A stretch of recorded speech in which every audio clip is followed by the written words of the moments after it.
லஞ்சுக்கு எனக்கும் பாப்பாவுக்கும் என்னடா பண்ணுறதுன்னு திங்கிங்லேயே இருந்துச்சு.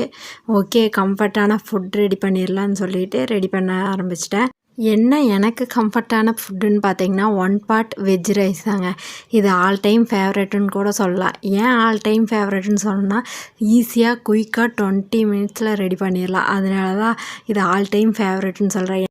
ஏன்னா எப்போவுமே பார்த்திங்கன்னா ரசம், சாம்பார், பொரியல் இந்த மாதிரி தனித்தனியாக செஞ்சுட்ருக்கோம். எப்பாவது ஒரு டைம் இந்த மாதிரி வெஜிடபிள்ஸ் எல்லாம் ஒன்றா போட்டு ஒரே ரைஸ் ரெடி பண்ணிட்டா நம்மளுக்கும் ஒர்க் கம்மியான மாதிரி இருக்கும், ஹெல்த்தியாக சமைச்ச மாதிரியும் இருக்கும்.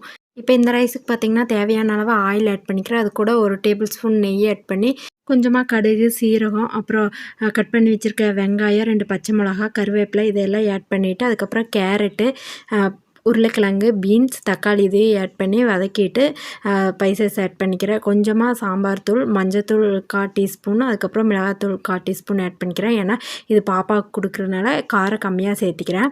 இது கூட நான் அரிசியும் பருப்பு ஊற வச்சுருந்தேன், அதையும் வாஷ் பண்ணி இது கூட ஆட் பண்ணிவிட்டு தேவையான அளவு தண்ணியும் சேர்த்து அது கூட உப்பு அளவாக சேர்த்தி இதை க்ளோஸ் பண்ணி வச்சிட்றேன். 3 விசில் வந்துருச்சு. கரெக்டாக ரித்விக்கும் சாப்பிட்ற டைம் ஆயிடுச்சு. இந்த மாதிரி ஃபுட்டெல்லாம் செஞ்சு கொடுக்கும்போது ரித்வி ரொம்பவே லைக் பண்ணி சாப்பிடுவான்.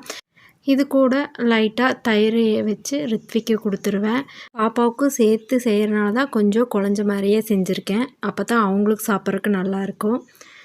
இப்போ வரைக்கும் நம்ம சேனலை சப்ஸ்கிரைப் பண்ணாமல் பார்த்துட்டு இருந்தீங்கன்னா மறக்காமல் சப்ஸ்கிரைப் பண்ணிக்கோங்க.